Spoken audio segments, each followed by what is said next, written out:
Olá, confraria, tudo bem com vocês? Eu espero que sim. Desejo que cada um de vocês estejam bem. E eu tô aqui na luta. Eu estou só em casa desde ontem. Ainda vou passar amanhã, fim de semana só aqui em casa, mas algumas coisas que eu me propus a fazer não será possível, assim, não deu de fazer porque eu refiro aqui ao canal. Era para me fazer uma live agora à noite, com um inscrito. Era para eu ter dado um adiantamento no conteúdo sobre a Malvina, mas eu tô assim meio suspeito de uma gripe. Ontem eu fui dormir com dor de cabeça, hoje eu passei o dia mole, a garganta meio arranhando. Nesse momento aqui, eu tô até me sentindo bem. Eu editei um conteúdo que há 8 dias estava gravado, eu gravei no sábado passado. E não editei. Pensei, hoje eu vou fazer valer. Vou jogar esse conteúdo aqui, né? E tô tirando enquanto eu vejo aqui se o conteúdo vai dar tudo certo, né? Se vai entrar, enfim, não vai ter nenhum problema aqui. Resolvi gravar um conteúdo para vocês. Eu percebo, às vezes eu tô diante da tela aqui do computador, eu tenho visto alguns conteúdos, por exemplo, tem um aqui que deu 671 visualizações, outro dia 21 de agosto, outro no dia 24, 606. Pode ser o tema, às vezes que não foi muito atrativo, mas também eu penso no próprio YouTube. Eu já vi relatos de que se a pessoa não tá ali sempre preenchendo o canal, né? Colocando, alimentando o canal, né? Com vídeos. Tem gente que todo dia bota, né? Aí meio que vai caindo, né? Eles chamam de alcance. Eu tô achando que pode ser o meu caso, mas pode ser também a temática. Pode ser, eu acho que eu tenho assim uma certeza dentro de mim que o fato de eu não ter continuado o apoio a uma certa pessoa aí do meio político também afugentou pessoas daqui, né? Mas ainda tem uma turma aí que é de boa, né? Não se não leva isso a ferro e fogo. É mais tem a cabeça mais fria, a cabeça de peixe, né? E estamos aqui. Assim, isso é só uma questão de observação mesmo, de olhar e ver assim que fugir um pouquinho do que é a rotina, a média aqui que eu acompanho aqui no canal. Mas tá tudo bem. Aqui é realmente um negócio assim para quem deseja, né? Quem quer realmente assistir. Eu venho aqui falar com vocês de um assunto. Eu fiquei muito assim, eu falo, não falo, mas eu resolvi falar. Não é muito, eu acho que vocês percebem, eu não sou muito de estar fazendo react. E aqui eu não vou fazer react a vídeo de ninguém. Na verdade, talvez eu faça. Eu vou ver aqui, tem um vídeo de uma mulher que eu assisti ontem, que talvez possa ser interessante eu pegar uma parte da fala dela, né? E colocar aqui para vocês ouvirem.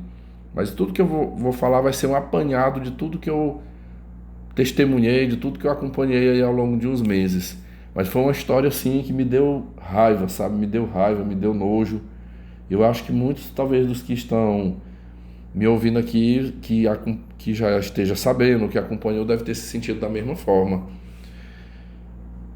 Pessoal, sei lá, ou foi 3 meses atrás, ou 4 meses atrás, eu tenho dois grupos no Telegram, aí de repente um confrade meu lá, o meu amigo BF, é o apelido dele lá, né?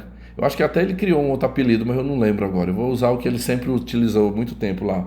O BF Ronks, ele.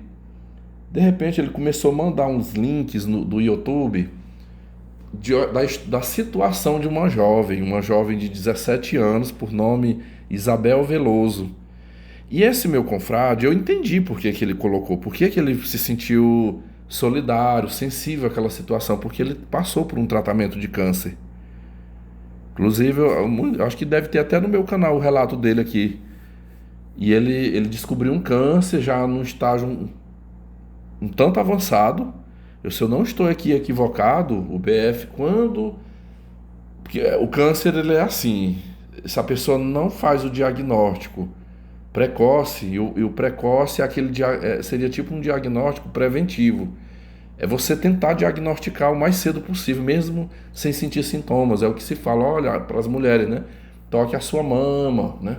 Faz o exame, né, o Papa Nicolau, para observar o colo do útero. Você não está sentindo nada, mas faz o exame. Nós homens, a próstata, os homens aí que já estão acima dos 55 anos, ou dos 50 anos, né? É bom fazer a colonoscopia, para ver se tem início de tumor no intestino. É o famoso exame de rotina. Você não está sentindo nada, mas você vai lá e faz. Vai que tem um negocinho lá, porque aquela doença, a maldição dessa doença é isso, é porque a pessoa não sente nada. A pessoa não sente ela no início. Eu já tive. Eu tenho uma tia, uma irmã de minha mãe, a tia Maricleide, ela nova ainda, ela descobriu um câncer de colo do útero num exame preventivo. Ela fez uns exames de sangue, incluiu a coletagem lá do colo do útero. Tava lá a lesão. Me lembro, ela passou um ano em Teresina. Ela morava no Maranhão e foi para Teresina. Como estava muito no início, foi um tratamento menos agressivo. Ela curou, ficou boa, nem chegou a tirar o útero. Fez lá o tratamento e eu não sei se ela tirou, acho que ela tirou depois, muito tempo depois ela tirou, mas ela fez um tratamento de câncer. Então eu tô colocando esta fala para que sirva para todos nós aqui, sabe? É importante os exames de rotina. O meu amigo Lorde Conselheiro sempre, quando eu tinha um contato mais rotineiro com ele sempre falava para mim: faz teu exame pelo menos uma vez ao ano, faz um check-up, pede lá uma bateria de exames, que não fizer pelo SUS você paga, mas tem que fazer, porque essa detecção da doença cedo é o que dá uma probabilidade maior de cura. Tem muitas doenças que logo que ela está instalada no corpo, logo de início ela já manifesta os sintomas e você corre atrás e trata. O câncer não. O câncer, quando ele vem, dá os sintomas, já está avançado, na maioria das vezes. Foi o caso do nosso amigo BF Ronques. Ele foi diagnosticado com câncer num grau já um pouco avançado. Segundo ele, já estava pegando nos ossos. Mas ele reverteu através do tratamento. Eu lembro quando meu pai foi diagnosticado em 2022, depois de confirmado, o médico pediu um exame chamado cintilografia óssea.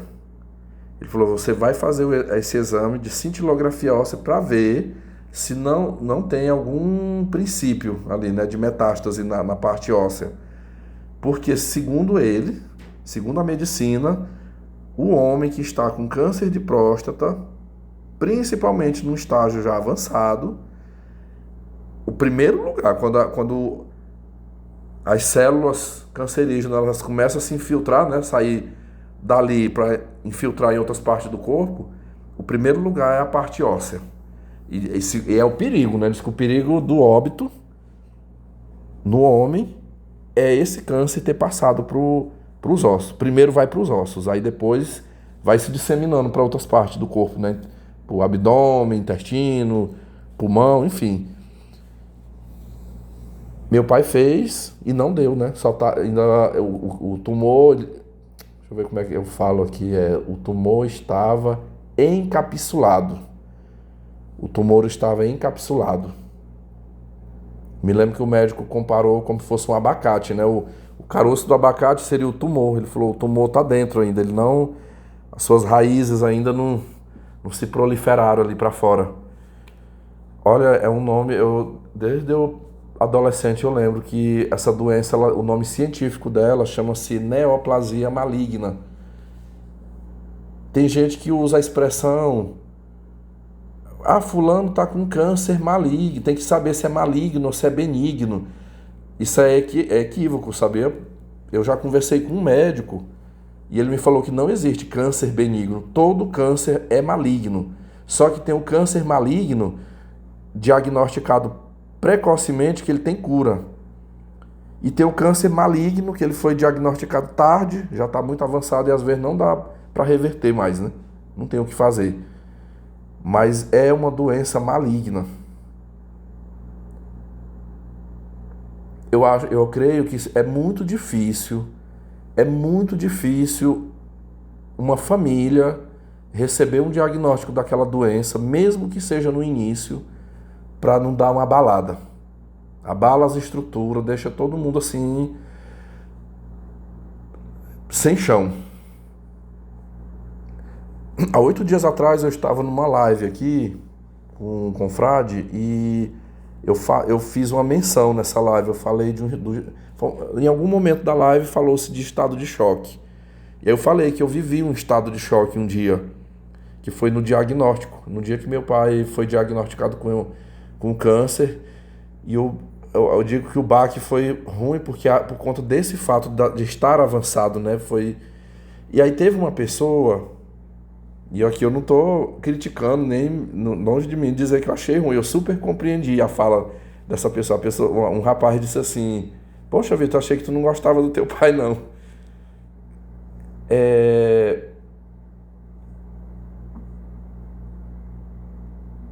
Eu acho assim, eu tenho comigo assim que eu acho que para eu me sentir indiferente ou comemorar, sei lá, achar bom que uma pessoa esteja com câncer, eu tenho que ter muito ódio dessa pessoa, muito ódio,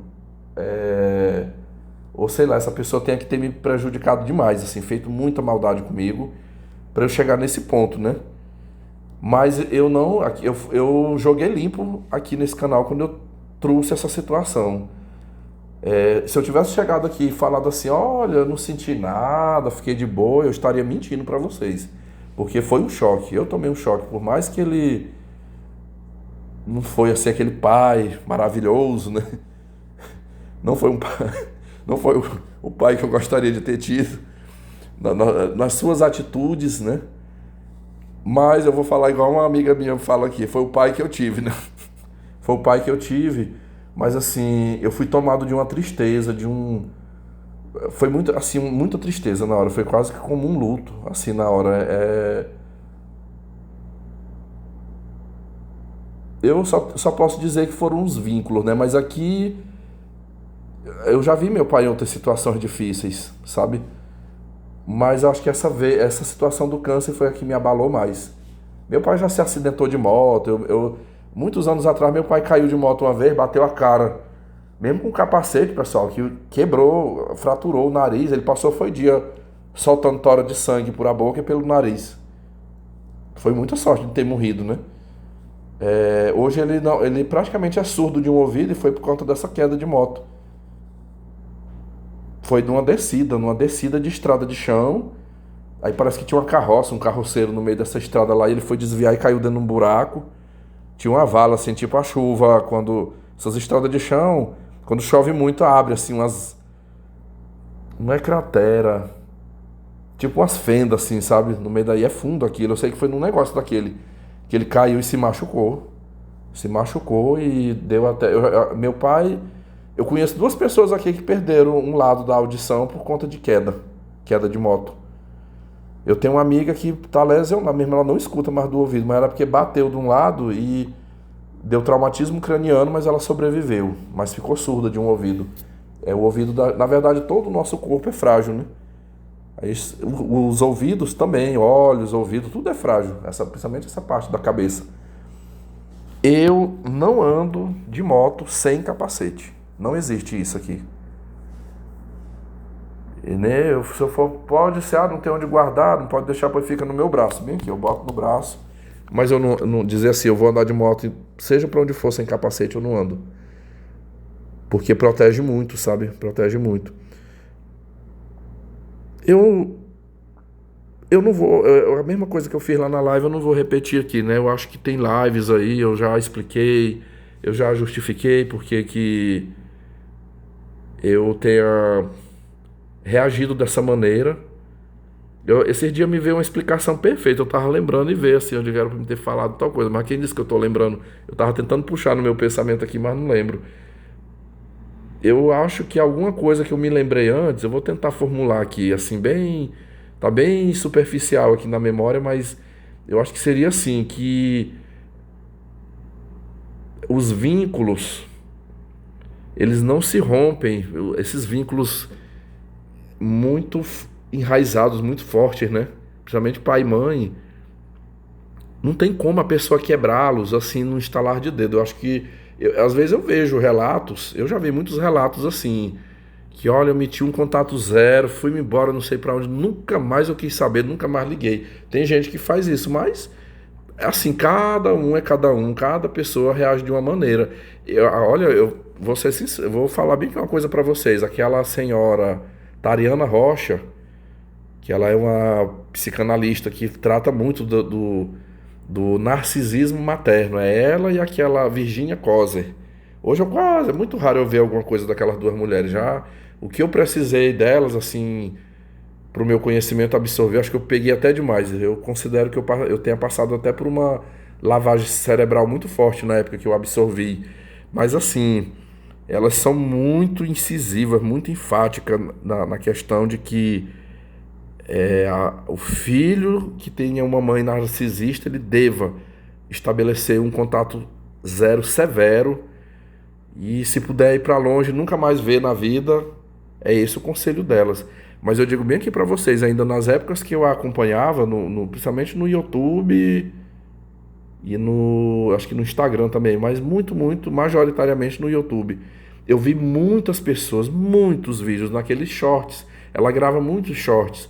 A pessoa mandando a pergunta lá e ela respondendo. Aí, essa aqui foi a campeã de perguntas que se repetiram ali, né? Era a pessoa falando assim, olha, fulano, eu fiz, né? Eu fiz igual tu falou. Eu fiz o contato zero, fui-me embora, fui não sei pra onde. E já tinha 2 anos, já 4 anos que eu tava de contato zero com a minha mãe, com meu pai. Aí, de repente, veio a notícia que morreu, ou que tava, sei lá, em coma, no hospital.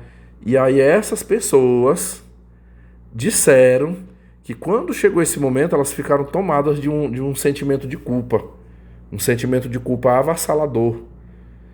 E aí perguntando pra ela o que fazer. O que fazer? Eu ouvia umas respostas assim tão. Ela, tipo assim, você tem que ir pra terapia, você tem que descobrir porque, você deve ter uma dependência emocional, e PPP, mas isso é com o tempo. Porque quando, assim, antes, quando ela dá a instrução para que a pessoa faça esse contato zero, eu falo porque eu assisti vários vídeos delas e elas pregavam que era de 3 a 6 meses.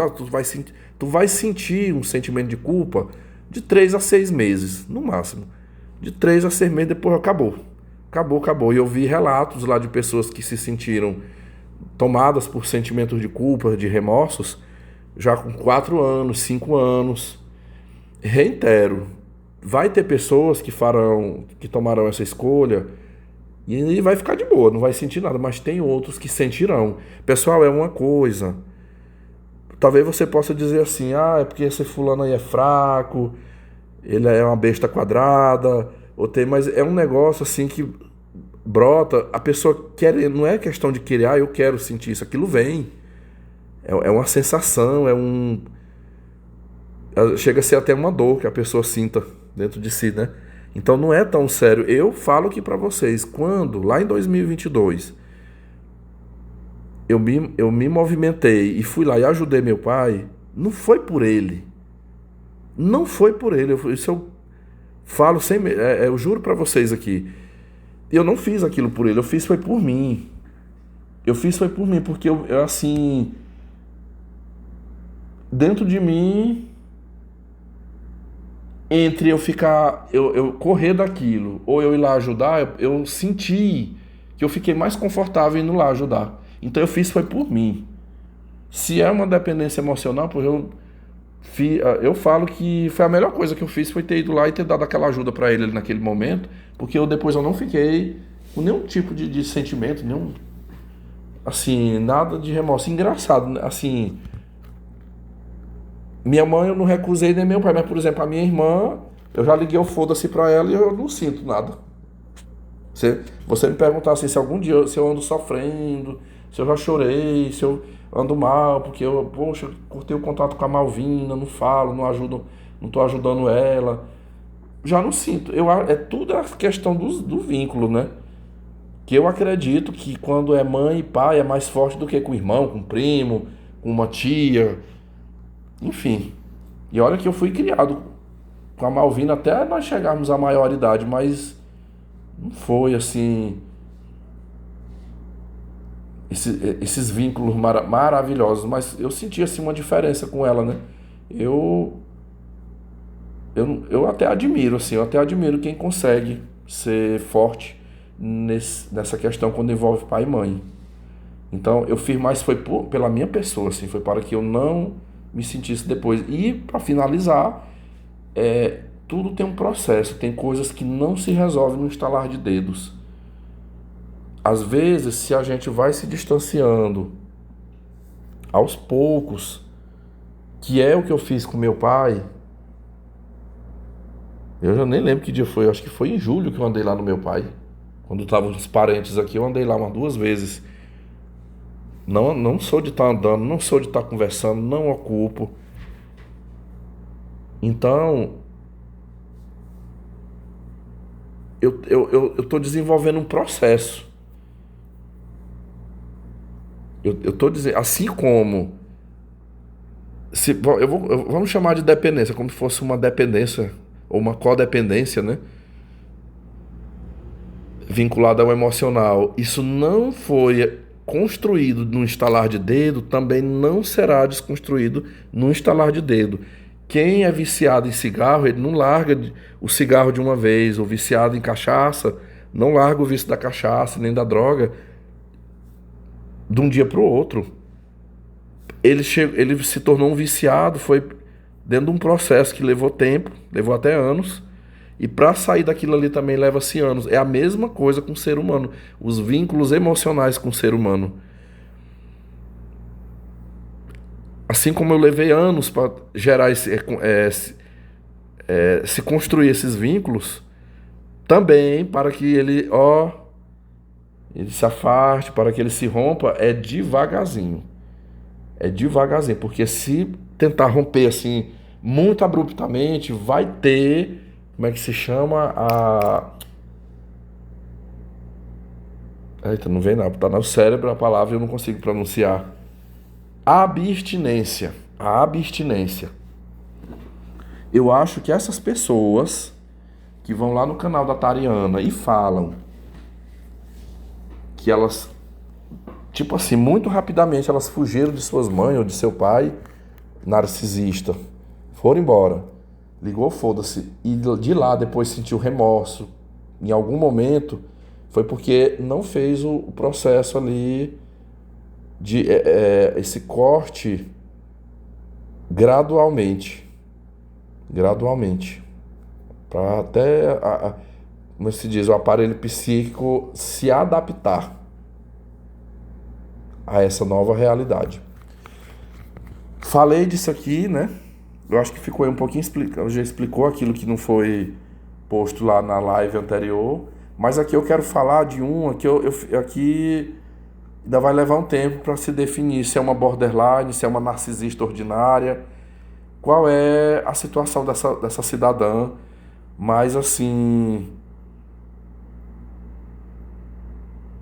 eu diria que não me surpreendeu, mas me deixou indignado. Eu vou explicar. O meu amigo BF Ronks mandou uns vídeos dela, especialmente, eu lembro que o primeiro vídeo, o primeiro momento assim que eu vi a história daquela cidadã foi no canal chamado de um homem lá que chama Vilela. Ele tem todo o estilo assim meio playboy, aquele óculosão, cabelo meio arrupiado, marombado, ele parece que é marombado também. Meus amigos, o cara chorou, o homem chorou na hora, sabe? Conversando com ela, ela dizendo que está com câncer terminal. Um câncer que fica próximo do coração, é o tumor de... Eita, o negócio que é um nome em inglês, só vendo aqui no Google para poder... Deixa eu botar bem aqui. Começa com H.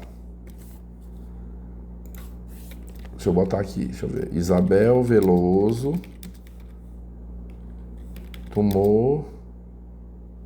Bora ver o que sai. É linfoma. Isabel descobriu o linfoma de Hodgkin em outubro de 2021, aos 15 anos de idade, com tumor localizado no pescoço e no tórax, sendo este responsável por comprimir seu coração e causar falta de ar. Ao receber o diagnóstico, Isabel fez uma publicação no seu perfil do Instagram.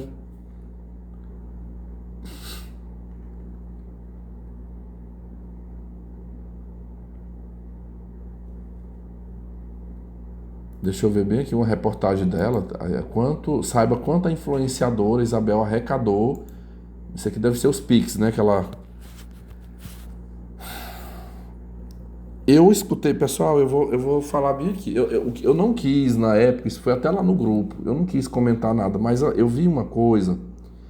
Eu acho que por eu já ter estudado muito esses conteúdos sobre os transtornos da personalidade, eu já desenvolvi tipo um faro, assim, que eu consigo ver.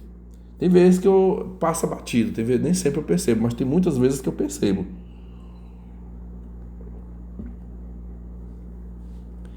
O que eu avaliei? Quando...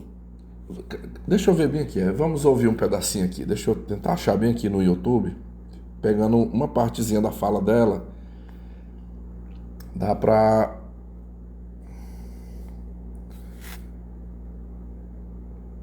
Deixa eu botar aqui, Vilela chorando.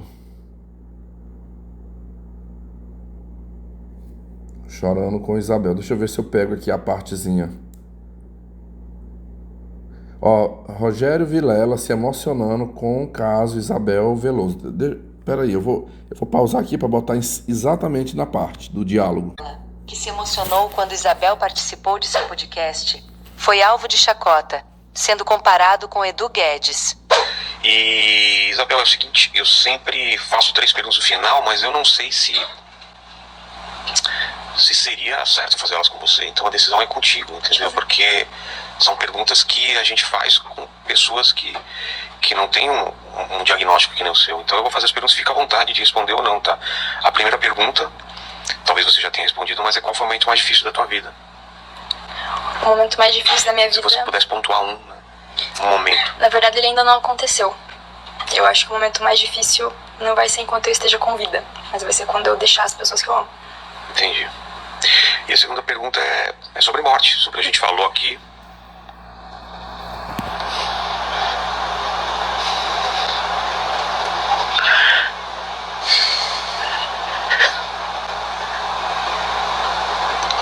O que você queria deixar para o pessoal que está assistindo isso aqui?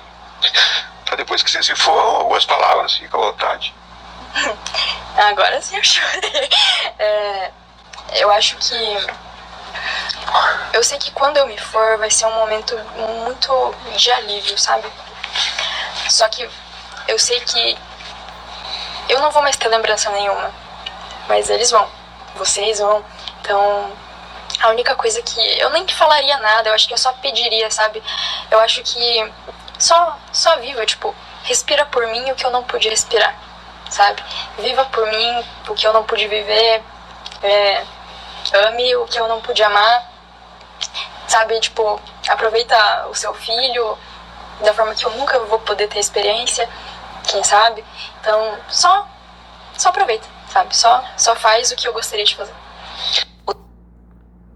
Pessoal, eu vi esse vídeo uns meses atrás, essa entrevista. Na verdade, eu assisti um pouquinho mais, mas essa parte aqui me chamou muita atenção na hora que eu tava assistindo. Eu vou falar...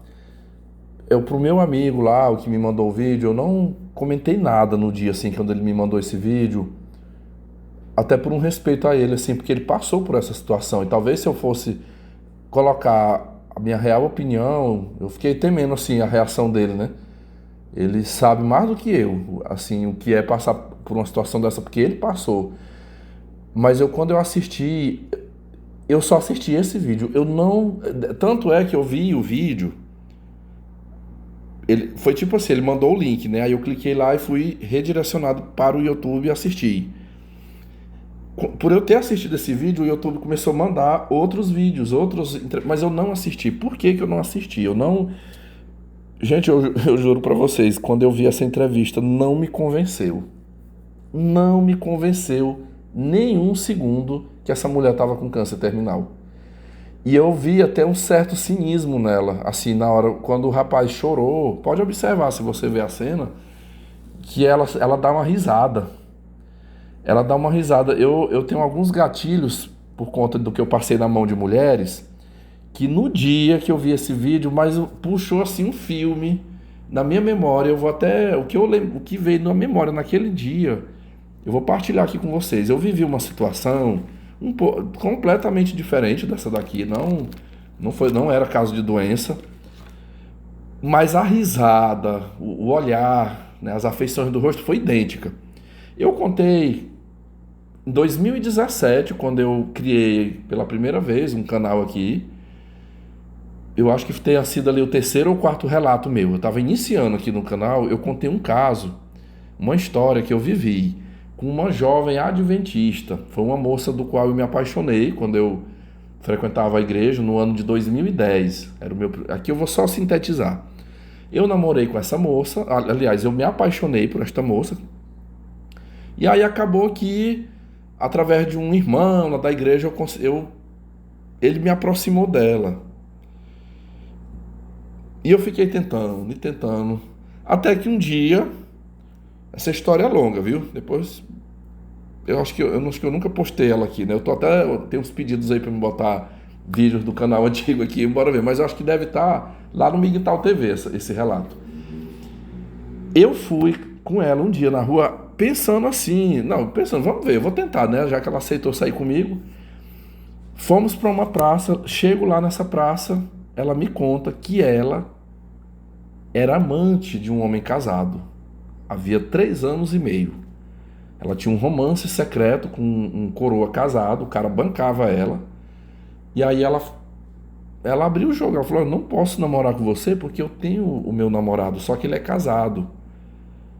Eu não sei se vocês já observaram, mas essas mulheres aí que exercem esse papel de amante, elas não sei por quê, elas têm essa coisa de não querer ser chamada de amante. Elas falam que é meu namorado, só que o meu namorado é casado. Já vi muitas que falam isso aí. Quando não é meu namorado, é meu homem. Eu já vi umas que usam essa expressão, ele é meu homem, só que meu homem é casado. Aí ela me contou, pra mim foi assim, eu nunca podia imaginar, porque eu vi ela tão santinha na igreja, né, A diferença ela era branquinha, a diferença é que essa do vídeo aqui é loira, e a outra era do cabelão preto, um cabelão batendo na cintura, parecia uma seda o cabelo dela, bem liso. Aí conversei, né? Ali eu já como se diz, tirei o time de campo e conversei com ela como se eu fosse só um amigo, um irmão da igreja, uma pessoa que estava ali do lado dela. Que a igreja adventista ela tem muito essa coisa do irmão, né? Tem uma canção, na verdade essa canção ela é cantada, acho que todas as igrejas cantam, que chama Corpo e Família. Parece até irônico. Hoje, como eu não estou mais na igreja, mas tem um refrão dela que fala assim: uma família sem qualquer falsidade, vivendo a verdade. Ah, meu Deus, esqueci o resto. A glória do Senhor.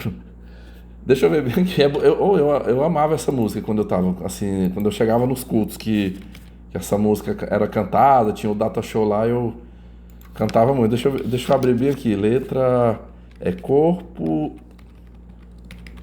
e Família. Eu já vi assim, em outras igrejas ser cantada. Ó, eu vou ler bem aqui, só para você ver assim, baseado em quê, fundamentado em quê foi essa minha intenção, né? Corpo e Família, tá aqui, ó. Ah, não é esse aqui. Oh, meu Deus. Tinha uma outra música aqui com o mesmo título, mas já acabei de encontrar a que eu preciso. Tá aqui. O Diante do Trono canta. Já parece que a Aline Barros canta também. Enfim. Recebi. Cara, não tá. Não, peraí. De repente eu tava achando que não era o que de novo que eu pensei. Diz assim, recebi um novo coração do Pai, coração regenerado, coração transformado, coração que é inspirado por Jesus. Como fruto deste novo coração, bora, trem, travou aqui. Eu declaro a paz de Cristo, te abençoo, meu irmão, preciosa é a nossa comunhão. Somos corpo e assim bem ajustado, totalmente ligados, unidos, vivendo em amor. Uma família sem qualquer falsidade, vivendo a verdade, expressando a glória do Senhor. Uma família vivendo o compromisso do grande amor de Cristo. Eu preciso de ti, querido irmão. Como fruto deste novo coração, eu declaro a paz de Cristo. E aí vai se repetindo, né? Se repete várias vezes aqui essa estrofe. Assim como tem essa música aqui que fala dessa coisa do irmão, do corpo, da família, tem várias músicas. Essa aqui veio de imediato aqui na minha memória. Então assim, eu congregava junto com ela, na mesma igreja, eu via ela frequentemente. Ela de joelhos orando, ela toda bem vestidinha, os vestidinhos abaixo do joelho, com a Bíblia, orando, sabe? E eu via aquela menina, eu achava que ela era uma moça virgem, pura mesmo, uma pessoa com a vida no altar do Senhor, né? Essa daqui é uma pessoa que tem a vida no altar do Senhor, e eu fui surpreendido com essa mulher dizendo que era amante, já há um bom tempo. Ou seja, ela levava uma vida dupla. Na igreja ela era uma personagem, fora da igreja ela vivia uma outra personalidade. Aliás, acho que a personalidade verdadeira dela era que ela vivia fora da igreja, né? Lá na igreja que era só uma fachada, né? Uma máscara. Eu conversei com ela, falando assim, poxa, mas... Falei, como é que tu se sente? Falei, você é uma conhecedora da palavra de Deus, tu sabe que isso aí não é certo. Qual é o futuro que você vê nisso aí? Como é que fica a tua consciência com Deus? Porque muitas mulheres fazem isso, não conhecem a palavra de Deus, não sabe, né? Mas eu digo, não estou te julgando, eu só estou tentando entender o teu lado. E, pessoal, naquele tempo eu era uma besta quadrada nesse campo aí dos relacionamentos. Eu era um completo incauto, iludido, dominado por pensamentos totalmente fora da realidade, que foi impregnados na minha mente. E eu pensei, assim, olha, a desgraça é essa palavra paixão. É um trem que eu não quero nunca mais na minha vida viver isso aí, ó. Quem tiver suas paixões aí, nem esconda de mim, porque eu não quero nem saber disso aí. É a desgraça isso aí, sabe? Porque quando se está apaixonado, você se submete a cada situação. Mas olha como que eu fiquei na minha cabeça. Eu achava assim, poxa, no meu pensamento, né? Poxa, ela tá envolvida com esse homem casado, mas eu gosto dela, eu acho ela bonita, eu acho ela... Poxa, basta ela tomar uma decisão, não quero mais isso aqui, venha, me dê uma oportunidade, tudo vai ser diferente. Era o que eu pensava, né? E eu pensei assim, com certeza, se eu não agir com grosseria, se eu for um cara bom, se eu for um cara amoroso, eu tratá-la assim, fazer todas as coisas boas para ela, não julgá-la, mostrar até uma solidariedade, de repente ela vai refletir nisso, ela vai enxergar que esse caminho que ela está seguindo não é o caminho correto, e ela vai tomar uma outra decisão na vida. Era essa a minha perspectiva. E o que eu vou falar aqui para vocês ocorreu não só naquele dia, como em outros momentos. Ainda se repetiu, acho que por mais um mês, ou não, uns 3 meses à frente, eu ainda fiquei me submetendo a esse papel ridículo de estar ali feito um capacho, babando, sendo bonzinho, à disposição, né, totalmente disponível. Mas naquela noite, depois da gente ter tido uma conversa, eu falei assim, não, tudo bem. Falei, pra gente finalizar a noite aqui, falei, podemos tomar um sorvete? Eu falei, eu saí com a intenção da gente tomar alguma coisa, mas primeiro eu quis conversar contigo e depois... Aí ela, não, tudo bem. Pessoal, quando eu chego... Essa aqui foi uma coisa que eu acho que eu posso... Se eu chegar aos 100 anos de idade, eu não vou me esquecer. Nem o Alzheimer faria eu esquecer essa cena. Nós chegamos na sorveteria. Agora eu tô chegando na parte aqui que tem a ver com a cena aqui do Vilela. Nós chegamos numa sorveteria. Essa sorveteria ela existe até hoje aqui na minha cidade. Era o famoso sorvete expresso. Eu acho mais gostoso o sorvete expresso do que aquele de bola, né? Que você fica lá no balde lá tirando. Eu gosto daquele da maquininha, chega vai rodando assim dentro do copo, né? Uma delícia, dependendo do sabor. Não é todo sorvete. Os sorvetes que eu gosto é o de maracujá e de cupuaçu. São os meus preferidos. Nós sentamos lá, fizemos o pedido do sorvete. E eu pedi um sorvete até top, na taça, bem bonito. Pessoal, eu tava assim, ó, ela de frente pra mim, eu na mesa aqui, né? Ela tomando ali o sorvete, eu tomando. Pessoal, eu vou aqui, se eu tivesse diante de uma câmera, acho que eu nunca conseguiria fazer igual a ela, mas eu vou tentar descrever com palavras. Ela tava assim, ó, ela tomando sorvete, aí eu tomava, não tava nem conversando muito assim, porque ela com a boca ocupada, eu com a boca ocupada aqui com o sorvete, né? Botando que se você não tomar, ele vai pingando ali, vai descongelando, né? Tinha que tomar logo. E eu tomando sorvete, o que acontecia? Eu botava a colherada aqui na minha boca, mas eu ficava toda hora olhando pra ela, né? Tomando sorvete e olhando pra ela. Pessoal, ela olhava, isso se repetiu assim umas 3 vezes. Ela olhava pra mim, aí ela disparava a rir, sabe? Ela fazia, tipo assim, ela parece que tava como se fosse assim uma vontade de espirrar, e faltava o sorvete assim sair da boca dela, sabe? Faltava o sorvete sair da boca dela, ela botava a boca aqui, ela pegava, tem aquele guardanapinho, né? Ela tirava aqui o guardanapo, ai, desculpa, limpando. Eu digo, o que foi, menina? E eu sério, olhando pra ela, o que foi? Não, nada não, desculpa. Aí ela continuava tomando sorvete, quando dava ali mais 2 minutos, 3 minutos, ela começava a rir, ela dava uma disparada de riso, sabe? Que eu fiquei olhando pra aquilo, ela não falou nenhum momento assim pra mim, do que ela tava rindo. Porque se eu estou numa mesa com alguém e eu começo a rir do nada, no mínimo eu vou dizer, não, fulano, sei lá, não, foi um negócio bem que eu vi no meu celular engraçado. Não, eu lembrei bem de um negócio que aconteceu lá no meu serviço. Não, deixa eu te contar aqui pra tu rir também. Eu vou querer compartilhar isso com a pessoa, uma coisa que eu tô rindo. E ela não falou nada desses risos dela pra mim, né? Mas eu era tão ingênuo, assim, que eu não caí a ficha na hora. Eu fui embora, não com uma certeza, mas com uma interrogação, tipo assim, será que foi de mim? Será que foi de mim que ela tava rindo? Será que eu falei, se eu fiz alguma coisa? Mas a ficha não caiu, assim, pra mim. Ficar pensando o que foi, será o que foi, e ter certeza do que foi, tem uma distância, né? É 2 coisas bem diferentes. Claro que depois, muito tempo depois, quando eu entrei na Real, no movimento da Real, depois entrei pro Red Pill e eu fui puxando todos esses históricos para trás que aconteceram comigo. Aí eu caí a ficha, ela estava rindo, meus amigos, era do quão besta eu era. O quão besta, o quão trouxa, o quão ingênuo, burro eu era, sabe?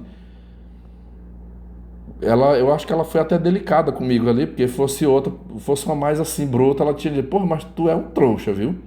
Tu é o cara mais abestado, mais imbecil que eu já conheci na minha vida.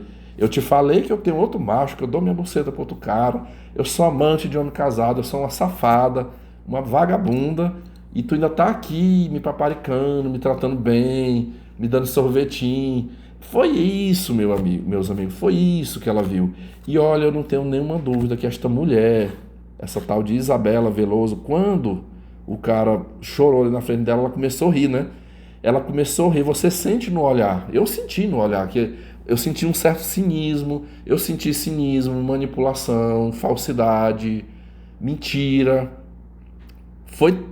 Eu senti tanto isso na hora que eu me recusei a assistir os vídeos posteriores. Agora eu tô vendo os vídeos dela porque confirmou aquela impressão que eu tive lá atrás. Eu fiquei só no meu pensamento, eu digo, essa mulher bem aí, tá mentindo. Mas eu vou mentindo desse contexto que ela colocou de câncer terminal, que eu vou morrer, eu tenho só de 4 a 6 meses de vida, eu não vou escapar, eu não vou poder viver, não foi o que ela falou aqui, não vou poder viver o que eu gostaria de viver. Pessoal, eu me senti agora, quando isso se confirmou, né, que ela é uma ordinária, uma mau caráter, salafrária, estelionatária, Agora eu me prendi, assim, eu já vi vários vídeos, várias coisas aí, o pessoal contando, né? Toda a verdade tá aparecendo a respeito dessa mulher, mas eu achei, assim, muita cara de pau. Muita cara de pau. De gente, a grávida de Taubaté, o golpista do Tinder. Eu já vi tanta gente que aplica golpes nos outros, mas essa daí eu achei muito sórdido, viu? Eu achei muito sórdido porque foi, assim, naquilo que é muito sensível. Muito, muito sensível. Ontem eu ouvi um relato de uma senhora que ela não mostra o rosto, ela faz igual eu faço aqui, só o podcast, com fotos e sem mostrar o rosto. Essa mulher é indignada que ela perdeu um filho, ela conta a história, ela perdeu um filho pro câncer, e o filho dela passou pelo estado terminal. Eu vou ver se eu encontro assim para você ver o tom de voz com que essa mulher fala, a indignação dela, o quão doloroso, o quão cruel é um processo desse. Ela usou o termo mastigado, ela falou, olha, gente, nós fomos mastigados dentro desse processo de ver, ela descreve a situação que o filho dela ficou. Olha, eu vou tentar aqui, eu até hoje, deixa eu tentar lembrar, um primo de meu pai morreu com 43 anos, vítima de um câncer no intestino. Ele faleceu no ano de 2005 e eu vi a situação dele aqui na minha cidade. Ele foi esse caso que entrou em situação de estágio terminal da doença, quando não teve mais o que fazer. Eu lembro que ele foi para Teresina. Esse parente meu, eu chamava ele até de tio. Ele era praticamente da idade do meu pai. Ele era primo de meu pai. Andava aqui em casa, às vezes almoçava, mas ele morava numa chácara, que inclusive era próximo da chácara dos meus pais, mais de 20 anos atrás, quando meus avós não eram vivos ainda. Eu falo que ele morreu do câncer, foi por descuido dele. Ele descuidou. Aqui, resumidamente, assim, para vocês entenderem como foi que aconteceu. Ele começou a sentir os sintomas, as dores no abdômen. Foi até uma cidade no Tocantins, onde tinha mais uma medicina melhor. Fez consultas, fez exames e foi diagnosticado o que eu falei ainda agora aqui para vocês. Pequenos, tem um nomezinho que chama pólipos. No intestino dele, estava no princípio. Um médico passou uma medicação e falou assim, ó, você irá tomar essa medicação por 60 dias. Tá? Você vai tomar e você retorne aqui para a gente repetir os exames. Se for só um problema, nada demais, esse remédio aqui vai tratar. Mas se repetirmos o exame e o problema ainda continuar, terá que ser feito novos exames, uma avaliação mais criteriosa para descobrir o que é. Foi mais ou menos também o que aconteceu com meu pai. Meu pai, quando começou a ter os sintomas, o médico também passou o remédio, achando que era só um inchaço na próstata, uma infecção, alguma coisa, passou o remédio durante, acho que foi 30 dias. Mas volte aqui. O que é que esse meu... Eu vou... A gente se divide, né? Primo segundo é tio, né? Tem gente que chama de tio, tem gente que chama... Eu vou chamar de tio porque era assim que eu chamava quando ele... Em vida, né? Ele voltou para a chácara dele, tomou a medicação e sentiu bem. Sumiu os sintomas e continuou lá na chácara, trabalhando no sol quente, cuidando. E não voltou no médico. Ele não retornou no médico para continuar a reavaliação da situação. Não, eu tô bem. Ele aguentou 6 meses, meus amigos. Imagine assim, ó, de quando ele fez a primeira consulta, ele tomou a medicação durante os 2 meses e ficou mais 4 meses. Ah, meus amigos, quando completou os 6 meses, ele arriou.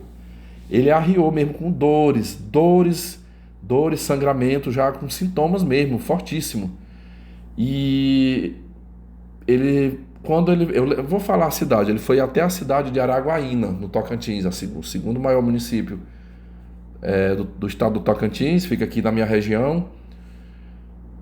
Lá, quando os médicos fizeram os exames, não, aqui não é mais conosco não.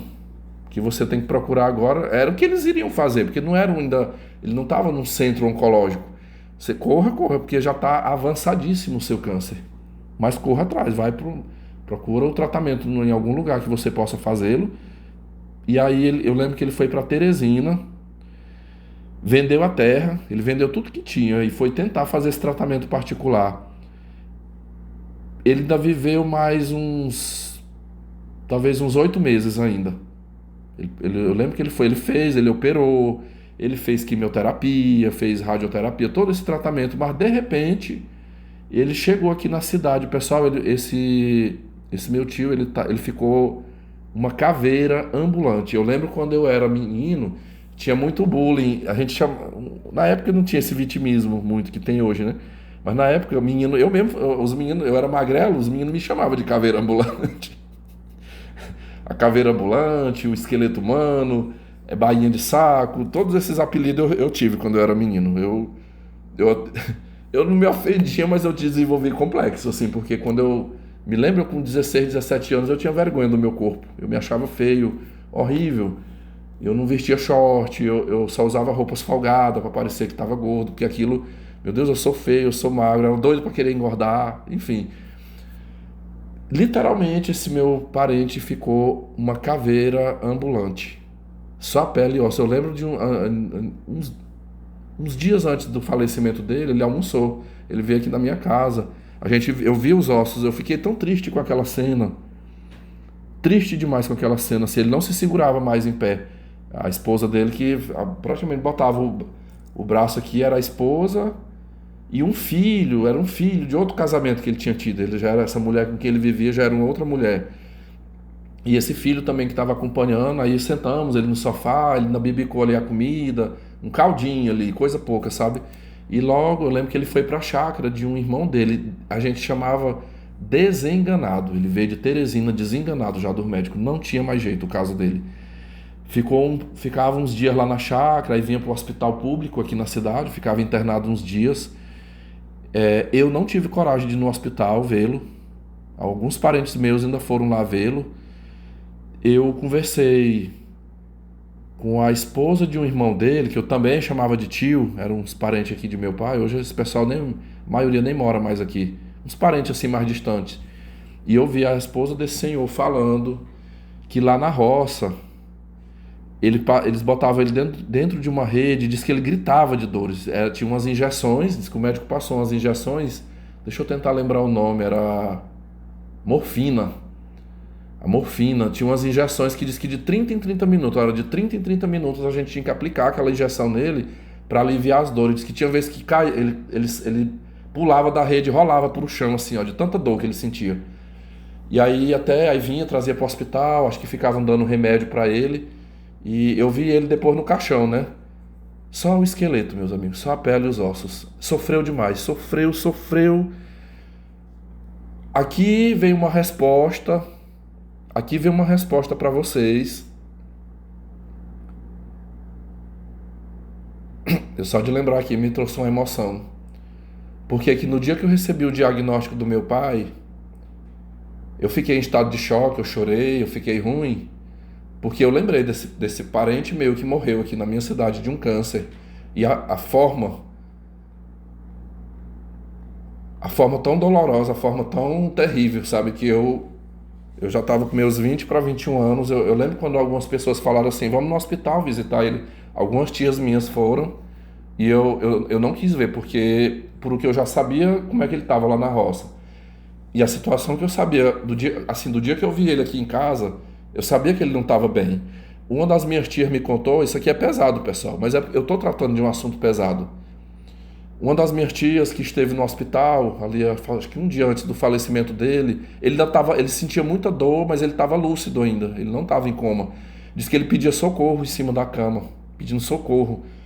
Ou para que ele morresse logo, ou então que ele ficasse bom, mas que ele não ficasse daquela situação, porque estava muito ruim. E essas minhas tias depois, chorando, elas falam, oh meu Deus, a gente queria tanto poder fazer alguma coisa, queríamos tanto poder fazer alguma coisa, mas não tinha o que fazer. A gente não tinha como tirar ele daquela situação. Pessoal, isso aqui é um câncer terminal. Isso aqui que eu contei pra vocês, essa história desse parente meu, isso aqui é um câncer terminal. E não que essa safada, essa pilantra aqui, fez nesse podcast. Por isso que quando eu olhei pra cara dela... na hora que eu vi aquilo ali, eu já sabia que eu digo, nunca, nem de brincadeira, essa mulher tá com câncer terminal. Ela pode, ali eu digo que ela enganou assim quem não viveu, quem não acompanhou um caso de perto. Aí é fácil de manipular, mas uma pessoa que já viveu isso bem com um familiar bem próximo sabe que não é do jeito que ela estava falando, porque eu vi um parente meu aqui que ficou nessa situação, ficou definhando. Às vezes fica 3 meses, fica 6 meses nessa situação, sofrendo até morrer. Feliz daquele que morre logo, que não sofre. E aí, quando eu citei do meu pai, que eu fiquei angustiado, foi porque eu fiquei vendo, mesmo sendo, eu na minha cabeça, naquele dia que eu recebi o diagnóstico, pela forma como foi dito, eu achei que eu ia viver essa experiência de novo. Na minha cabeça ficou assim, pessoal. Foi na hora, assim, da forma como ele falou, eu pensei, eu digo, meu Deus do céu, vai acontecer, eu vou viver aquela mesma situação daquela época com o primo de meu pai. Não vai ter jeito, não vai ficar bom, vai ficar prostrado em cima de uma cama, gritando de dor, gemendo, sentindo dor 24 horas. E isso aí acaba, meus amigos. Uma família que quando vive uma situação dessa, ela sai destruída, acabada, doente. Tem gente que até morre depois. Eu já vi casos de pessoas que depois de um tempo que perdeu esse familiar dessa forma, a pessoa acaba morrendo, dá uma depressão, a pessoa perde o gosto, perde o gosto. Quando não morre, fica depressivo. Aqui neste canal eu tenho um confrade aqui, que inclusive ele me visita. Ele de vez em quando ele vem aqui na minha cidade. Eu não vou falar o nome dele aqui, deixa quieto, mas ele é lá do Tocantins. Ele vem aqui, ele perdeu o pai dele de câncer nessas condições aqui. Foi um câncer no rim. Esse rapaz, ele até hoje, esses dias mesmo ele me contando que ele está fazendo tratamento. Ele está fazendo tratamento contra a depressão.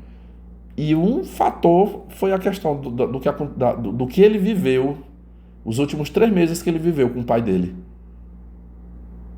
A senhora mãe dele, que eu também cheguei a conhecê-la, até visitei ele uma vez, me contou que depois da morte ela passou 2 anos tomando antidepressivo.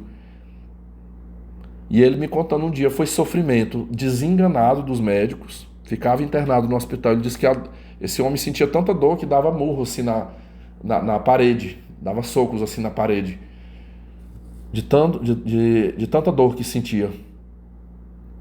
E foi isso que eu pensei, a minha angústia foi isso aí no dia, o choque foi isso aí, porque uma coisa é você saber, não, esse câncer está bem no início, tem cura, outra coisa, não, está avançado, não tem mais o que fazer, não tem muito, aí eu já enxerguei esse cenário. A coisa ruim não é a morte em si, a morte numa situação dessa, ela já é um descanso, já é a dignidade dessa pessoa, de não sofrer mais. A minha angústia foi de pensar nessa dor, nesse processo de sofrimento. Foi isso aí que eu pensei um dia.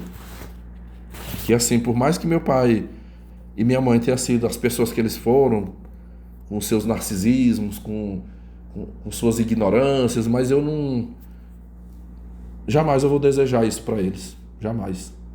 Nem para Malvina. A Malvina, mesmo tendo sido grossa comigo, ruim do jeito que eu fui, eu não desejo ver ela morrer de um câncer desse jeito. Eu sei que eu já até falei besteira. Uma vez eu falei aqui que eu queria ver a Malvina morta dentro do caixão. Nós um dia vamos morrer, se ela tiver que morrer, mas eu não desejo que morra dessa forma. Dessa maneira aí. É muito cruel, é terrível, sabe? Eu acho que é o pior dos castigos para um ser humano. Mas hoje em dia, eu acho que a medicina, ela está muito avançada. Hoje é difícil, é raro eu ver hoje em dia eu dizer assim, fulano morreu de câncer. Só a pessoa mesmo que não cuidou. Esse meu tio, que eu falei aqui para vocês, se ele tivesse tratado logo no início, tivesse seguido o que o médico falou, ele poderia estar vivo. Conheço várias pessoas aqui que já tiveram esse mesmo tipo de câncer e estão aí de boa, trabalhando, contando a história. Mas ele não cuidou. E foi ruim para ele, foi ruim para toda a família, que acompanhou aquele sofrimento dele. Eu vou contar mais um caso, eu prometo. Só mais uma situação aqui para deixar provado aqui para vocês que quem está em câncer terminal não é o que essa mulher está falando. Não é o que ela falou naquele vídeo dela, tá? Olha, aqui na rua da minha casa, na avenida aqui que eu moro, eu acho que cerca de Uns 4 quarteirões para frente, morava uma família que eu conheci demais. Estudei, o filho, esse casal tiveram 3 filhos, 2 filhas mulher e um filho homem. O caçula deles foi meu colega de aula há muitos anos. E ele logo na adolescência, ali, eu lembro quando eu estudei, eu fiz um fundamental e o médio com ele. Quando eu falo muito tempo, foi muito tempo mesmo, ali da primeira série até a 8ª, depois a gente mudou de escola, continuou estudando comigo na mesma sala. Me lembro, quando nós estávamos ali de 15 para 16 anos, ele aceitou a mensagem da igreja adventista. Eu era adventista e ele aceitou, se batizou, vindo de uma família extremamente católica. Eu acho que eu já até contei esse caso. Eu lembro que uma vez eu narrei esse caso, tentando trazer como se fosse uma coisa assim do campo espiritual, né, como é que chama, da mediunidade, do paranormal, foi alguma coisa assim, como é que o pessoal chama, não é pressentimento, é premonição, da premonição. Eu tratei o caso dessa família dentro desses contextos. Hoje eu vou recordar o caso dessa família, não dentro desse contexto de espiritualidade, nem de premonição, nada disso. Vai ser diferente. Eu vou tentar sintetizar. Senhores, no ano de 1997, eu estava na 6ª série, estudando com esse garoto. A irmã dele, de 15 anos, que estudava numa outra turma, morreu num acidente de carro. Na época.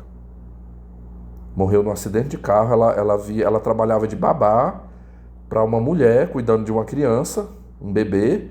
E aí a patroa pediu para ela ir acompanhando numa viagem de carro próprio, para resolver não sei o quê. E aí ela tinha que ir para ir cuidando, para olhar essa criança, esse bebê que não podia ficar sozinho. E ela foi essa viagem. Na volta, a mulher capotou com o carro. E ela morreu. Na época, eu lembro que a razão... Porque tava a velha, a patroa, dirigindo o carro, a filha dela na frente e essa menina de 15 anos no banco de trás com o bebê. E ela não botou o cinto. A velha sobreviveu, a filha sobreviveu, até o bebê sobreviveu, menos ela, porque não passou o cinto de segurança. E aí, com as capotagens do carro, ela quebrou o pescoço. Não teve um arranhão no corpo dela, mas quebrou o pescoço e morreu. Eita, meus amigos, ali foi outra coisa também, foi outro cenário terrível com a família. Me lembro das cenas de desespero da mãe, com a filha morta, dentro da casa dela, num caixão. A menina linda, pessoal, linda, linda. Eu não chamo o túmulo dela, de vez em quando eu vou no cemitério aqui, eu passo no túmulo, tem um jazigozão bonito com a foto dela. Tem aquela parte de vidro, né? Todo mármore com vidro na frente, aí fica a foto. Como eles são católicos, é cheio de santo, assim, numa partezinha lá tem Nossa Senhora da Aparecida e outras imagens de santo lá. Eu falo que aquilo ali é um memorial dela, né? Pra quem conviveu com... Eu lembro dela, eu me lembro demais dela na época. Muito bonita, loira. Eu lembro que o cabelo dela era aqui no pé do queixo aqui. Aquele cabelinho liso, bem aparadinho. Pessoal, demorou um pouco, eu acho que foi uns 6 anos depois, 5 ou 6 anos depois, a irmã dela, essa que morreu no acidente era a do meio, a outra, que era mais velha, acho que 2 anos que ela, 2 anos, foi diagnosticada com câncer. E a outra irmã dela, bonita, elas eram bem parecidas, as duas irmãs. Essa irmã dela faleceu de câncer com 22 anos. Ela ainda casou. Ela casou, teve uma filha. E aí foi depois do parto. Poucos meses, acho que 3 ou 4 meses depois do parto, ela descobriu o câncer. Quando essa doença veio, já tinha um bom tempo. Acho que já tinha 1 ano que eu tinha terminado o ensino médio. Eu não tive acesso, assim, de conversar com o irmão dela, que era esse meu colega que a gente estudou junto. Mas eu lembro dele pedindo oração na igreja. Um dia ele foi no púlpito da igreja, chorou lá no púlpito, falando que a irmã dele tinha sido diagnosticada. Inclusive esse fato dele ter passado para a igreja adventista, eu soube que isso teve até conflitos em família. Que a família, os pais não queriam, porque você é católico, o que você quer nessa igreja, enfim. E aí ela foi para Goiânia, essa moça, ela foi para Goiânia, passou 1 ano fazendo tratamento. O que eu soube na época, como é que foi, que câncer foi que deu nela? Algumas pessoas me contaram que de repente saiu um caroço no joelho, próximo do joelho, disse que saiu aquele caroço no joelho. Aí foi no médico, o médico mandou coletar, examinar o que era, fazer biópsia desse caroço e foi confirmado câncer. E aí ela viajou, foi para Goiânia, uma família assim, uma classe média, uma casa boa. O pai dela tinha uma caminhonete, tinha terras, era dono de fazenda aqui, eles não eram pobrezinhos não, sabe? Eu botou na escola pública porque quis, né? Porque eu diria que eles tinham condições, se quisesse, né, de pagar. Esse meu colega, ele é formado em medicina veterinária. Ele é médico veterinário. As outras não formou porque morreu nova, né? Não deu nem tempo. A outra do meio, não sei se for, a mais velha, não sei se formou. Pessoal, eu ainda me lembro, como é na mesma rua, na mesma avenida, às vezes eu passava de bicicleta ou de pé, indo para a igreja, indo para algum lugar, eu passava. E algumas vezes eu ainda cheguei a vê-la. Eu ainda vi ela com um lencinho amarrado na cabeça. Às vezes, uma vez eu vi ela já era magra, essa moça, mas moça que eu falo assim, pela jovialidade dela, né? Muito jovem. Às vezes ela sentada num banco, debaixo de uma árvore ali na frente da casa, ela com a criança no colo, mas já meio magra, ela num vestidinho magra com aquele pano amarrado, tipo um lenço branco assim amarrado na cabeça. E eu só pensava comigo, não, mas ela deve estar tratando, né? Tá tratando, uma hora vai ficar boa, vai vencer essa doença. Quando foi um dia, meus amigos, sai o carro de som no bairro aqui na rua, comunicamos, aqui tem isso, né? Acho que é mais típico de cidade do interior. Comunicamos o falecimento de fulano de tal. Não, aqui, na verdade, aqui é assim, quando bota o carro de som, sempre tem alguém da casa, o parente, se for o marido ou o pai, que eu lembro, no caso dela era o pai, né?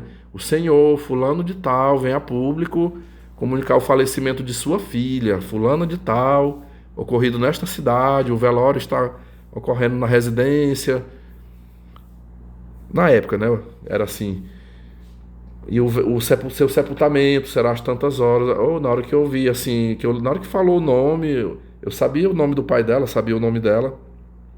Quando eu escutei, me deu aquela tristeza, né? Porque não sobreviveu à doença, né? Não sobreviveu. E aí eu fui. Pessoal, quando eu fui no velório, eu fui 2 vezes no velório. Fui no mesmo dia, depois no outro dia, eu fui de tardezinha. No outro dia, antes do sepultamento, eu fui lá novamente.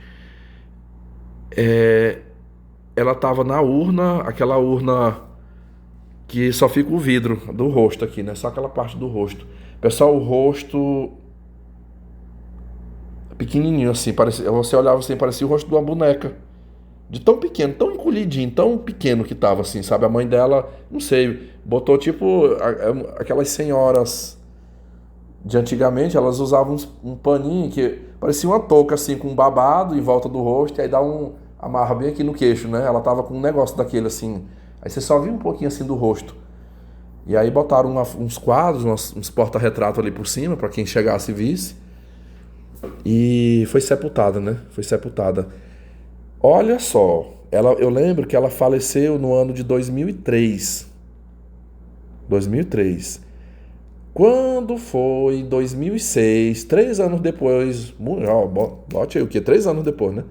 Eu trabalhava na saúde, eu fui funcionário da área da saúde aqui, trabalhei em Portinho, trabalhei numa clínica como atendente.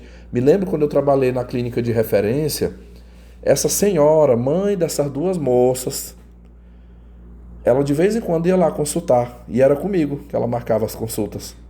Essa mulher, pessoal, eu digo que as filhas nasceram bem parecidas com ela, muito bonita essa senhora. Me lembro quando a primeira filha dela morreu, ela era fortona, assim, sabe, bem encorpada, aquelas coxas, não era aquela obesa molenga, sabe, cheia de banho, era aquela mulher fortona, mas assim, um corpo duro, né, parece que quase como se treinasse. maquiada, muito bonita, os olhos verdes. E ela de vez em quando ela ia marcar consulta lá comigo. Depois eu trabalhei num posto aqui no meu bairro, ela também essa senhora, ela, houve um tempo, aqui eu tô comentando isso que vocês nunca vão saber quem é ela. Ela acabou contraindo uma doença, é a hanseníase. Ela teve hanseníase, fazia tratamento todo mês, ela ia lá pegar a medicação dela.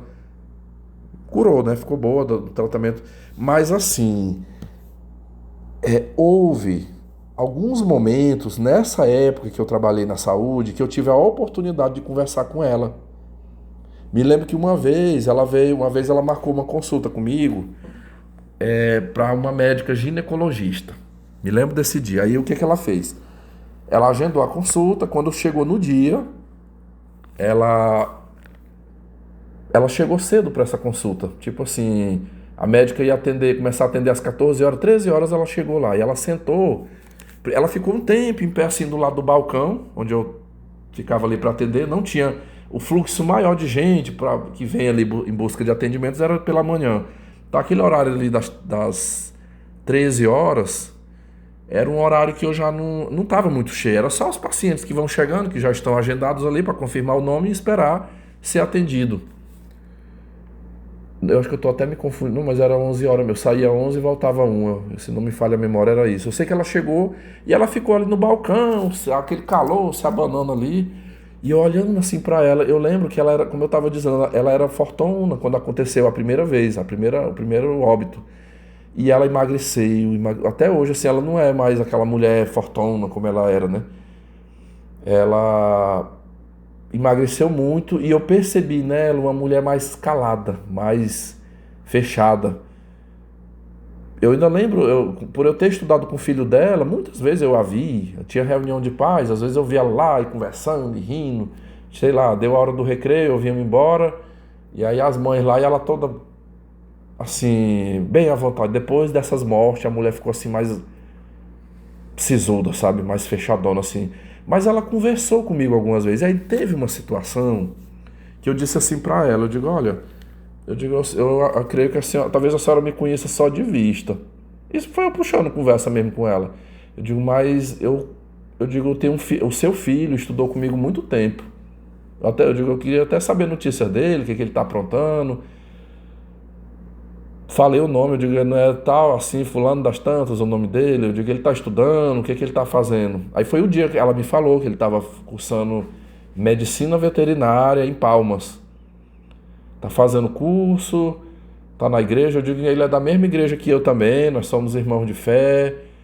E eu ali na hora, pessoal, eu fui vendo assim a reação dela. Eu não vou mentir para vocês que eu era curioso, assim, eu queria saber assim o que foi que aconteceu, não com a primeira, a do acidente eu já sabia, mas a segunda. Mas eu fui assim tentando puxar aquela conversa, mas eu vi que não dava. Igual eu falei, ela muito fechada, muito carrancuda, mas uma informação ela me passou. Ela não falou sobre o processo da doença, assim, que tipo de câncer que foi, como é que foi esse tratamento, Ela não deu esses detalhes aí, mas ela me contou uma coisa. Quando eu falei que o filho dela era meu irmão de fé na igreja, que nós tínhamos estudado juntos, aí ela falou assim, olha... ela disse, não, eu sei quem é você assim de vista, né? Eu já vi você lá na igreja, eu já visitei, depois ela foi algumas vezes lá na igreja, eu já te vi lá na igreja, eu sei que você já estudou com ele. Assim, ela confirmou o que eu estava falando, né? Aí ela disse, eu até falei assim, eu digo, vá lá na igreja mais vezes. Eu digo, a senhora é muito bem-vinda. Eu digo, eu já lhe vi lá na igreja. Aí ela, às vezes eu vou assim porque meu filho insiste muito, mas nunca vou passar para aquela igreja não, porque eu já tenho a minha fé, Deus é um só, o mesmo Deus que eu sigo, que tem lá na igreja católica, é o mesmo que tem lá na igreja de vocês, mas eu vou te falar bem aqui, ela falou assim, eu até fiquei um tempo assim, meu filho já tentou muito mesmo assim, para que eu e meu esposo acompanhe ele na igreja adventista, mas eu não vou, não tem quem faça eu ir. Aí eu falei assim, eu posso lhe fazer uma pergunta? Eu digo, mas a senhora só responde se a senhora quiser. Ela, sim, pode ficar à vontade. Era o meu medo, assim, de perguntar. Eu tava com medo, assim, da reação dela, né? Aí eu falei assim, eu queria saber. Tudo bem. Eu falei, é um direito seu, eu não... Eu acho que a gente... Eu concordo com a senhora. Deus é um só. Deus é um só, o homem que cria muitas religiões. Eu falei, mas quando a senhora fala que a senhora não quer mais passar para a igreja, não quer de jeito nenhum ir para a igreja adventista, qual é o motivo? Se for só por conta da doutrina, eu entendo. Porque realmente a doutrina na igreja católica ela é diferente, muito diferente da adventista. Mas aconteceu, eu falei, porque eu digo, a senhora falou num tom que eu senti assim, parece que uma mágoa. Parece que teve assim aconteceu algum problema, qualquer coisa assim que lhe frustrou, que lhe decepcionou com relação à igreja adventista. Eu digo, eu fiquei até assim, porque eu sou da igreja adventista há quase 20 anos. Deixa eu ver. Não, era 20 anos, quer ver? Ah, não lembro. 20 já deveria ter, se não estava nos 20, estava próximo dos 20. É porque eu sou ruim de fazer conta de cabeça. Eu digo que tem muitos anos. Eu digo, eu gosto, sabe? Eu congrego, todo sábado eu tô lá. Nesse tempo eu estava assim, no auge da minha fé, né? E ali ela disse, aconteceu sim. Ela disse, aconteceu. Eu disse, eu vou te contar bem aqui o que foi. Ela dizendo, olha, tu acredita, Vitor, que minha filha, tu soube, né, do que aconteceu. Minha filha teve câncer e veio desenganada lá de Goiânia, não teve mais jeito, ela ficou os últimos 2 meses de vida dela, ela ficou em casa. Ficou comigo em casa, a gente cuidando dela, mas já veio, não tinha mais o que fazer. Que é isso aqui que que eu estou tratando, o câncer em estágio terminal. Estava em estágio terminal da doença e você acredita que um dia eu estava lavando a área da frente lá da minha casa. Me lembro que na época, depois eles reconstruíram essa casa, mas na época a casa ela tinha um muro bem baixinho assim com umas grades de ferro na frente. Você passava na rua, você via a casa toda assim, a área da frente. Era uma casona grande. Hoje tá tudo, o muro é uma fortaleza, sabe aquele muro alto com cerca elétrica, você quase nem vê a casa, a parte de dentro. Aí ela me falou que um dia de manhã, ela disse que levantou, deu o remédio para dores, aplicou o remédio para dores, para aliviar dores da filha dela. E ela disse que foi lavar a área que estava suja, tinha chovido, e aí tava aquela suja, né, de respingo de água lá. Ela pegou a mangueira e foi lavar a área. Ela disse que de repente chegou 3 mulheres, 3 senhoras, assim, já de idade, na frente da casa dela lá e batendo palma. Oi, fulana. E adivinha, pessoal, não era da católica, era lá da adventista, onde eu congregava, onde o filho dela congregava. Aqui a igreja adventista é perto, eu gasto menos de 5 minutos de moto para levar minha mãe lá. E ela disse que chegou essas 3 mulheres e falaram assim, fulana, nós estamos sabendo, fulana, que a tua menina tá muito ruim, que ela tá muito doente, nós viemos aqui fazer uma visita para ela. Nós queríamos ver ela e fazer uma visita, trazer uma palavra para ela. E ela disse que falou, não, fulano, não dá, não tem como não tem como.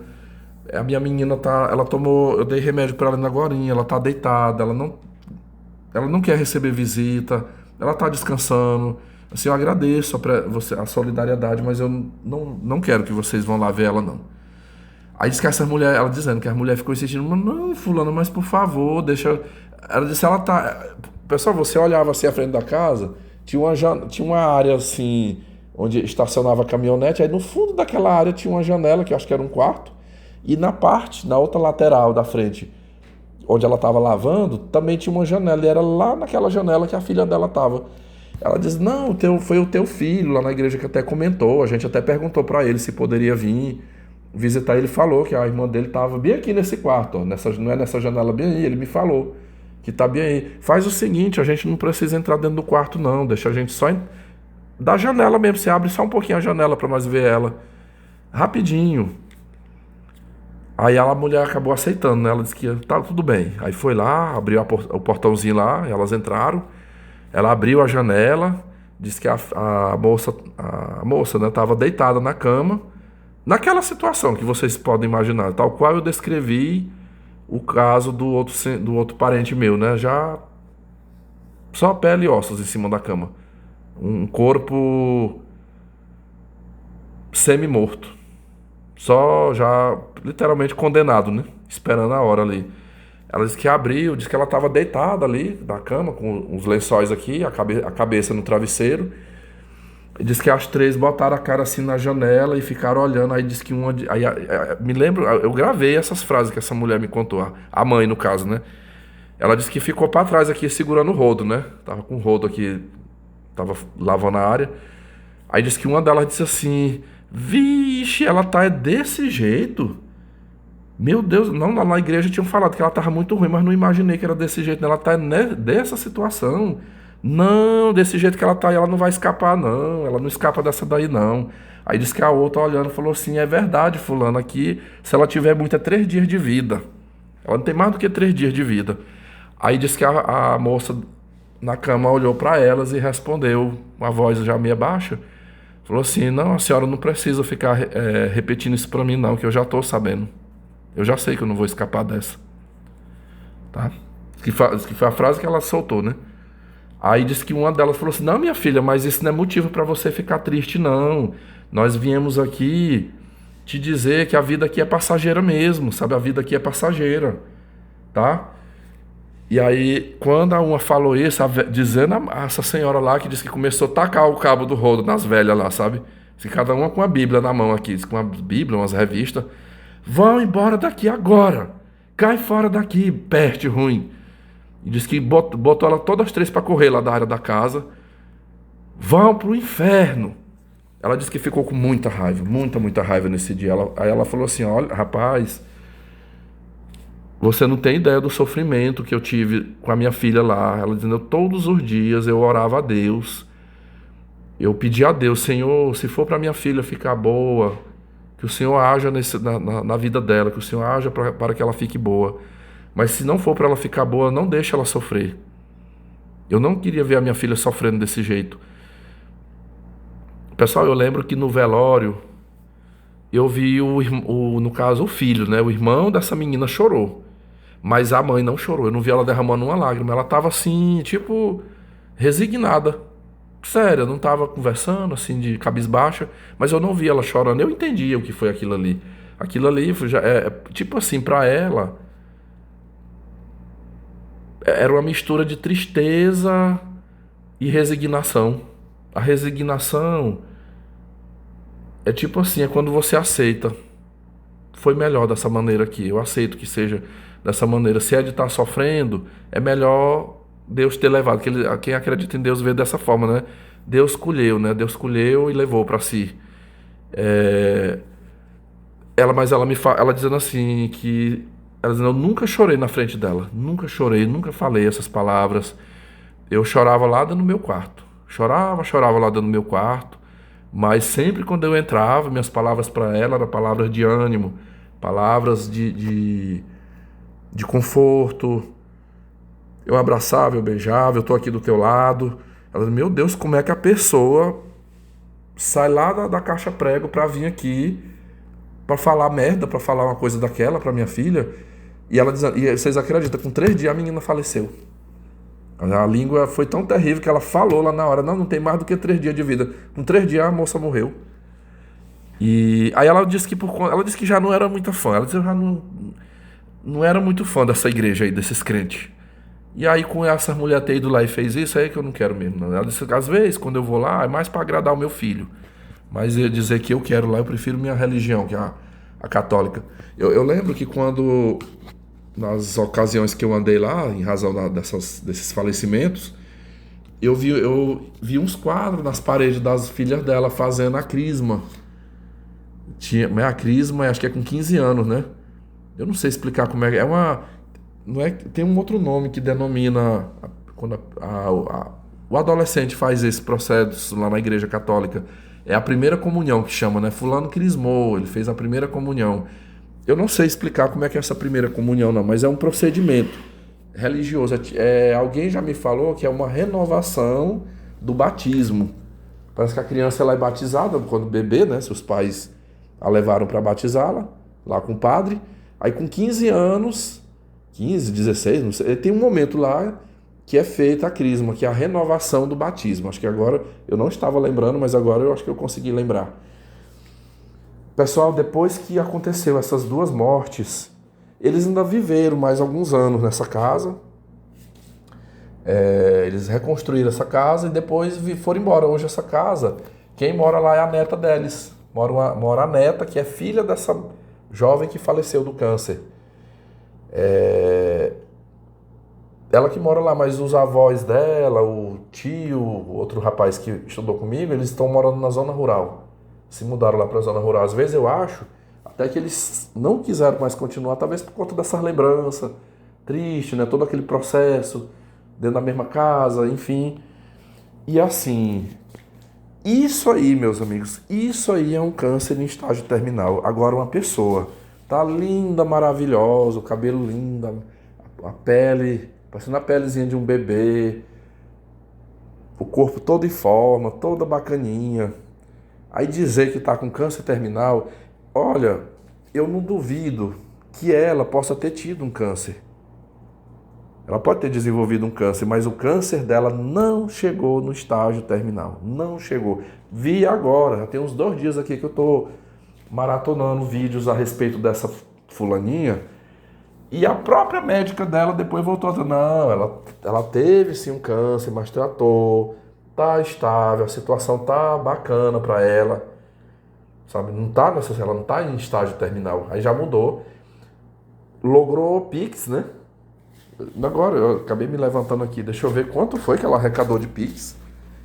Eu soube aí de muitos golpes, né? Diz que ela aproveitou aí pra passar golpes.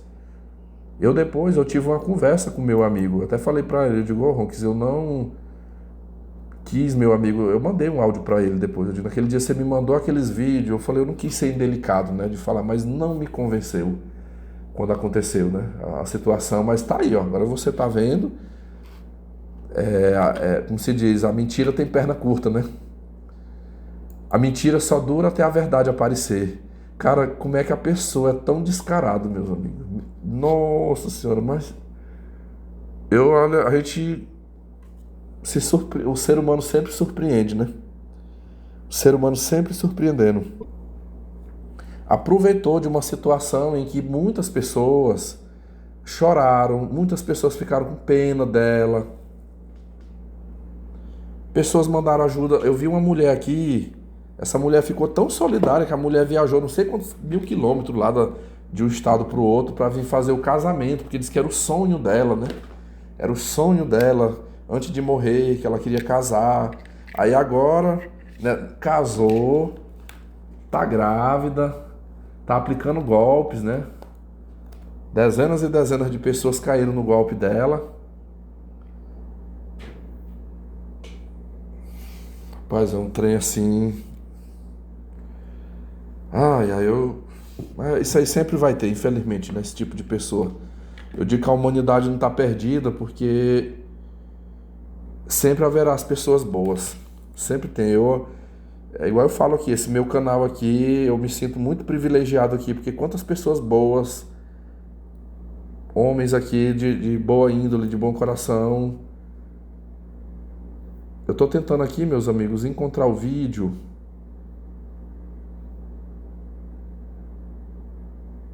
Eu tô tentando encontrar um vídeo aqui em movimento, deixa eu ver.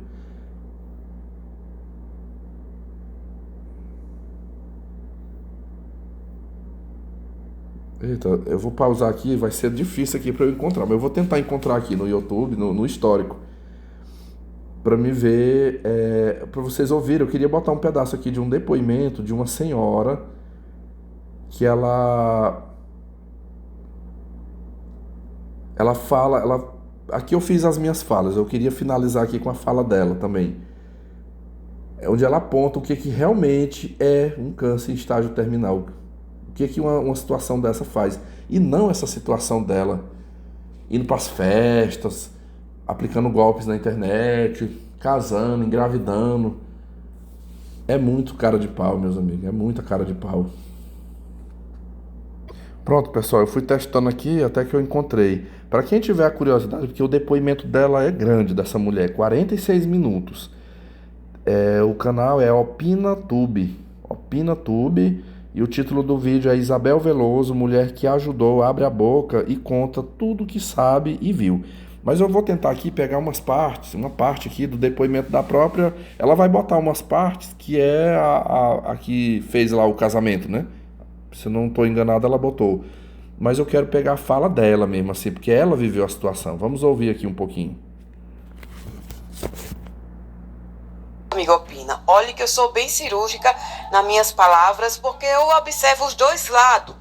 Porém, nesse lado de Isabel Veloso, está me incomodando a ponto de entender que ela está usando de deboche para com os seus seguidores, para com as pessoas que apoiaram essa menina, sabe? Na verdade, o que eu acho deste caso, ontem eu vi o pronunciamento dela, hoje eu vi o pronunciamento da cerimonialista do casamento dela, onde chorou. Podemos dizer que Isabel Veloso fez a cerimonialista do casamento dela, né, que fez também, como muita gente que comprou seus produtos, por amor à história dela. Absorveu essa menina como família por amor à história dela, que é uma história muito triste. Mas eu acredito que essa história triste dela foi algumas coisas na cabecinha dela. E muita gente está revoltado com a Isabel Veloso. E eu não posso dizer para vocês que comigo é diferente. Porque nos causa uma revolta, porque entre tantas pessoas que falam a verdade, e num só ramo, quando uma mente, você automaticamente deixa de acreditar nas próximas que virão falando a verdade. Pacientes com estados terminais, se vier pedindo a tua ajuda, tenho certeza que você vai pensar duas vezes. Merece? Não merece. Mas por causa de todos acabam pagando. Isabel Veloso, que tem debochado nas suas redes sociais, trazendo um discurso contraditório muitas das vezes. Isso é fato, eu não posso deixar aqui de opinar. Ameaçando pessoas de serem processadas, onde, na verdade, quem foi enganado foram as pessoas que estão comentando. Podemos ver aqui muitas das pessoas que estão cobrando. Eu vejo comentários como do tipo, eu tenho eles aqui comigo, como do tipo, cadê meu perfume? Por que você me enganou? Até hoje eu estou esperando devolução do meu dinheiro. Então, Isabel Veloso, pare e pense quem está errado nessa situação, querida. Então, enquanto você não tiver a humildade de reconhecer que o erro não foi de quem te assiste, mas sim de você. De você que enganou. A mulher que fez o seu casamento, supostamente a mulher que a gente não conhece, eu não conheço ela, eu não sei, mas sim, tem uma mulher aí que diz e está repercutindo em todos os sites e páginas de notícias. A cerimonialista de Isabel Veloso se sentiu traída. Por quê? Porque com o coração, ela viu todos chorarem, ela chorou na sua entrevista há 4 meses, lembrando, há 4 meses atrás, coisa muito recente, né? E contradições em cima de contradições, ela deixou de ser terminal. E não misturem as coisas. Não misture, entenda, baixa o nariz e entenda que você está errada, querida. Ninguém quer o seu mal. O ser humano fica feliz com a vitória do outro. Isabel, se você chegasse para todos e dissesse, gente, recebi um diagnóstico e estou curada, seria outro contexto. Mas você insistiu em dizer que era paciente terminal. Não foi as pessoas, foi você. E segundo a pessoa que se diz cerimonialista do seu casamento, ela afirma que no seu casamento ela começou a ter dúvidas em relação às suas atitudes. Precisa isso. Você falar a verdade, você cobrar, você se impor no que está certo ou errado, não vai te dar o direito de xingar alguém. Você pode falar, mas você tem que ser respeitoso. Né?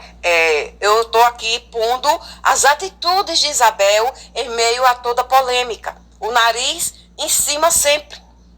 Eu analisando eu chorei muito também quando eu vi ela na entrevista, enquanto todos choravam. E o Vilela não é culpado por ter chorado, não porque eu chorei, muitos que assistiram chorou. Amados, quando a gente sabe que essa doença devastadora, principalmente quem já teve uma família, como eu, que foi mastigado pela dor, quando vê essas histórias, a gente se acaba, porque a gente não quer que aconteça, eu mesmo particularmente, o que aconteceu com meu filho, jamais. Meu filho foi terminal, como eu já falei no primeiro vídeo. Eu jamais desejo que ninguém passe por isso. Ninguém, é o que eu clamo dia e noite, por isso que eu acredito na cura. Só que no caso da Isabel Veloso, não é relacionado à cura, gente. Não, é contradições. Isabel Veloso, ela contradiz a cada fala. E muitas vezes debochando. Hoje ela postou lá, eu vendo as coisas que acontecem na internet, devido à polêmica, e botando cara de palhaço, alguma coisinha assim. Mas, na verdade, quem foi feito de palhaço é a população, que abraçou. Eu vi um comentário que faz sentido. Isabel mirou no filme A Culpa das Estrelas e caiu nisso daí, nessa polêmica toda. Né, como todas que a gente vê em filmes, a gente vê que o paciente ele tem tudo e quer viver tudo porque está em estado terminal. E pela primeira vez a gente vê isso aqui, sem ser em filme, que foi na história da Isabel Veloso. Então, as pessoas, lógico, com muito amor no coração e sensibilidade, essa menina recebeu muita oração. E não queiram distorcer as coisas, gente. Isabel Veloso está tentando distorcer algo que não existe. Quando você sabe que está em estado terminal, não há como você sorrir. Uma criança de 6 anos, porque hoje em dia os psicólogos são preparados para informar tudo o que vai acontecer. A criança, quando ela está em estado terminal, ela já sente. O meu filho, ele tinha 6 aninhos, mas ele já entendia o que estava acontecendo, sabe? Mesmo sendo criança, mesmo sem entender muita coisa que um adulto entende, ele ficava triste. Eu fui mastigada, meu esposo fomos mastigados. Queríamos estar ali naquele momento, queríamos ser a pessoa e não queria que o meu filho fosse. Gente, é demais. A dor é mastigadora, então é impossível alguém falar sobre isso e não ficar mal. A gente não viu ninguém da família dessa menina se manifestar estando mal, sabendo que vai perder uma filha ou uma irmã, não sei, sabe? Ninguém se manifestou, né? Ela veio ali naquela entrevista sorrindo, sabe? Não existe super-homem, gente, quando a dor de um estado terminal, enquanto a dor, quem passou sabe disso do que eu estou dizendo, sabe? Eu tenho base e propriedade para falar para vocês. Então, por que mentir? As pessoas não estão revoltadas porque ela está sendo uma paciente de cuidados paliativos, não. Isso é honra para a gente ver. Mas por que mentir? A revolta, a Isabel Veloso ainda não entendeu que existe a população em geral, e eu digo, viu, 90% das pessoas estão com o mesmo pensamento sobre ela, de que ela mentiu e enrolou. Esse é o sentimento. Não queira distorcer que as pessoas queriam que você ficasse boa e após você ter ficado boa, as pessoas queriam que você morresse. Não, gente, isso é chulo. Esse argumento que Isabel Veloso quer passar para as pessoas é um argumento chulo, frágil, fraco, que não se consiste em nada. Sabe por que eu digo isso? Porque querer trocar a inversão agora é muito fácil. Porque não está na pele de muitas pessoas que se sentem hoje como palhaços. Porque chorou juntamente com você e queria sorrir se acompanhasse toda a história verídica sua. Entende? Ela está faltando entender isso. As pessoas vão ter que o quê? Que desenhar né?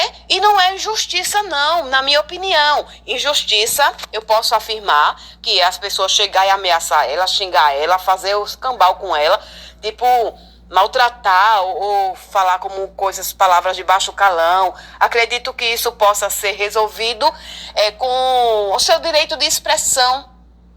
Porque eu tenho o meu direito de dizer que ela mentiu. Ela mentiu, né? Em relação a muita coisa, ela se contradisse. Então não tem como ela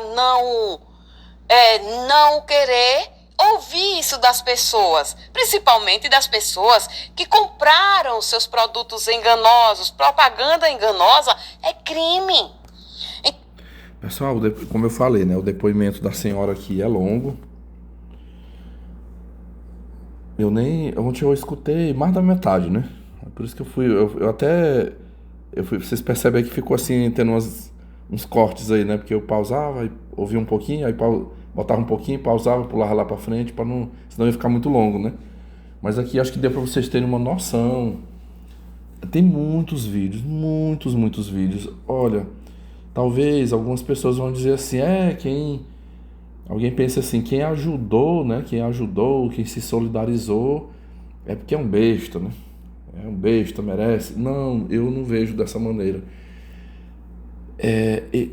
Os conhecimentos acerca do transtorno de personalidade, você perceber no olhar, no choro fingido, na manipulação, poucas pessoas no Brasil só quem estudou muito. Eu hoje, por exemplo, olha, eu não me sinto 100%. Talvez de 100, ou seja, eu consiga 60%, 70%, estou botando muito aqui, né? De uma percepção nesse sentido, de observar, foi o que eu mencionei aqui, né? Que logo que eu vi, eu já senti isso aí. Quem não tem, as pessoas, assim, os conhecimentos básicos, né, da escola, a maioria das pessoas não tem, que dirá esses conhecimentos da área da psicologia, da psicanálise. Então cai feito um pato. E assim, o que eu achei perverso e covarde é porque foi numa coisa que é muito sensível. É muito sensível isso aí. Quem ajudou, eu nunca irei abrir a minha boca para dizer que quem tentou ajudar ela, quem fez o Pix, quem chorou, quem orou por ela, é um besta. Eu acho que quem fez isso fez de bom coração, e continue tendo o seu bom coração. Não perca a sua humanidade, não perca a vontade de repente ajudar o próximo. Mas é o recado que eu deixo, a importância de se estudar os perfis comportamentais das pessoas, para não cair nesse tipo de situação, para ter uma visão assim mais depurada, sabe? Assim, eu não mandei, eu não orei, eu não mandei Pix, eu não comprei nada na mão dela, porque a minha intuição na hora que eu vi, aqui não. Eu me indignei com o que ela fez, mas não me surpreendeu, né? Essa daí, eu te falar, viu? E tem mais gente envolvida, né? Hoje eu tava vendo, tem mais gente envolvida nesse rolo aí, comercializando remédio à base de canabidiol, parece que é permitido, mas só com uma autorização. Acho que tem um médico que autoriza, tem que notificar o Ministério da Saúde, ou a Anvisa, um trem assim. Tem que notificar, tudo, não é assim, entra na internet, compra que isso aqui cura o câncer. Vendendo remédio que não pode, vendendo produtos, né, prometendo lucros. Essa parte dos lucros, aqui é onde eu falo que essa parte do lucro excessiva aí só pega mesmo os muito gananciosos, né? Quem tem uma ganância desenfreada cai facilmente nesses golpes. Diz que ganha de R$500 numa forma mágica da Shopee. É uma questão também da pessoa ter o seu desconfiômetro, né? De perceber que tem coisas que aí já não era para ajudar ela, né? Já foi uma ambição para si mesmo. Mas tirando essa parte aí dos produtos comprados e principalmente do lucro lá, o lucro de R$500 ao dia, no mais eu tenho certeza, assim, quem fez doações, quem chorou. Eita, aqui eu já vou finalizar, que eu tô com sono já. Tá tarde aqui. Esses aí não. Esses aí é porque foi a sua índole. Eu sou uma pessoa que eu tenho trabalhado, eu trabalhei muito isso em mim, essa coisa do ajudar. Eu cresci ouvindo na igreja a seguinte frase: fazei o bem sem olhar a quem. Eu não sigo mais isso aí já há muitos anos. A gente tem que olhar assim para quem que a gente está fazendo bem, para não cair, não ser feito de palhaço. Que é isso que ela que aconteceu agora. Ela deve ter dado muita gargalhada, zombando, né, dos bestas que ela entende que ela conseguiu enganar, que ela conseguiu manipular. Meu Deus do céu, Mas é isso aí, meus amigos. Eu agradeço aí todos vocês que gentilmente ficaram aqui ouvindo os relatos e essa minha análise. Eu sei que ela não vai nem responder porque tem 17 anos. Então não vai acontecer nadinha com ela, né? Por os golpes, as mentiras que ela praticou, porque é menor de idade. Vai ser difícil ela enganar outro daqui pra frente, né? Porque ficou bem conhecida, bem famosa. A máscara já caiu, né? Mas sejamos atentos com essas pessoas que aparecem, né? Muito vítima, muito coitadinha, porque muitas das vezes é um lobo. É uma cobra se disfarçando de cordeirinho. Pois tá bom. Um abração aí a todos. Fiquem em paz. Tchau, tchau.